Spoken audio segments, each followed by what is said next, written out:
नमस्कार, आप देख रहे हैं न्यूज फॉर नेशन और मैं हूं सांत्वना आपके साथ। बिहार की राजनीति में भले ही बीजेपी विपक्ष की भूमिका में 7 दलों वाली महागठबंधन की सरकार के खिलाफ खड़ी है, लेकिन बीजेपी बिहार की सियासत में अकेली नहीं है। बीजेपी ने अपनी सियासी बिसात बिछानी शुरू कर दी है, जहां महागठबंधन के खिलाफ भारतीय जनता पार्टी का 7 ब्रिगेड बनकर तैयार हो रहा है।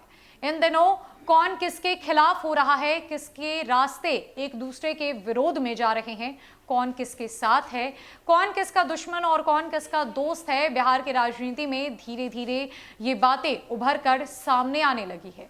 और अब बीजेपी एक बड़ी चाल चलने की तैयारी में है, जहां निशाना साल 2024 का लोकसभा चुनाव और उसके बाद जो निशाना है वो बिहार में होने वाले विधानसभा चुनाव पर है, जो साल 2025 में होने हैं। इन दोनों चुनावों के मद्देनजर बीजेपी ने बड़ी चाल चली है, जहां धीरे धीरे एक एक कर नेता महागठबंधन का साथ छोड़ते चले आ रहे हैं और एनडीए के खेमे में चले जा रहे हैं। दरअसल कौन किसके साथ है और कौन किसके विरोध में है, इसकी लकीर उभरने लगी है। कल तक बिहार में महागठबंधन के 7 दलों के मुकाबले भाजपा अकेली थी। अब वो अपनी ब्रिगेड तैयार करने में लगी हुई है। पहले आरसीपी सिंह और अब उपेंद्र कुशवाहा ने सत्ताधारी जदयू की मुश्किलें बढ़ा दी है।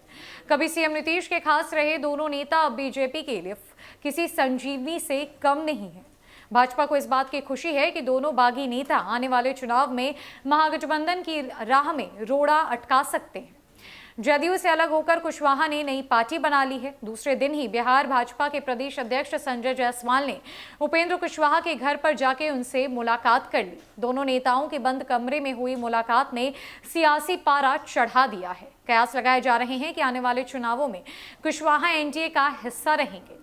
बिहार में महागठबंधन की सरकार का 7वां महीना चल रहा है। अब इसका गठन हुआ तो साझेदार दलों का कॉन्फिडेंस इसी बात से समझा जा सकता है कि सबका एक ही कहना था कि भाजपा अकेले पड़ गई।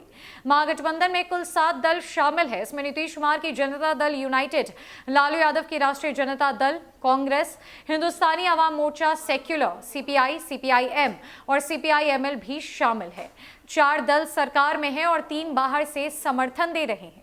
महागठबंधन सरकार के गठन के वक्त तो भाजपा मैदान में अकेली दिख रही थी, लेकिन सरकार गठन के 7 महीनों में समीकरण काफी बदले हुए नजर आ रहे हैं।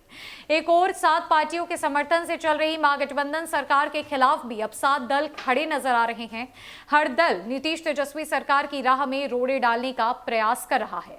नीतीश तेजस्वी ने जिस तरह 7 दलों को साथ कर बीजेपी के खिलाफ चक्रव्यूह रच दिया था, अब उसका जवाब भी सरकार को वैसे ही मिल रहा है। तो आइए जानते हैं किन 7 दलों ने नीतीश तेजस्वी सरकार के खिलाफ खाका और चक्रव्यूह तैयार कर लिया है। सबसे पहले बात भारतीय जनता पार्टी की है। दूसरे नंबर पर लोजपा रामविलास है, जो कि चिराग गुट है।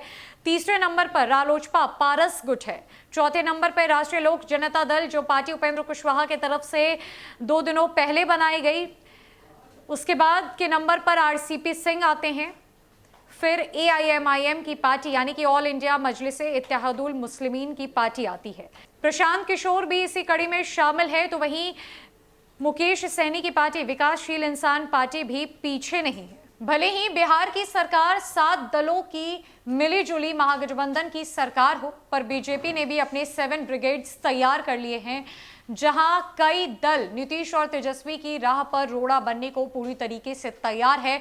चक्रव्यूह रचा जाना शुरू हो चुका है बिहार की धरती से, जहां साल 2024 के लोकसभा चुनाव को लेकर रणनीति और राजनीति दोनों रचनी शुरू की जा चुकी है। फिलहाल के लिए इस खबर में इतना ही। नमस्कार।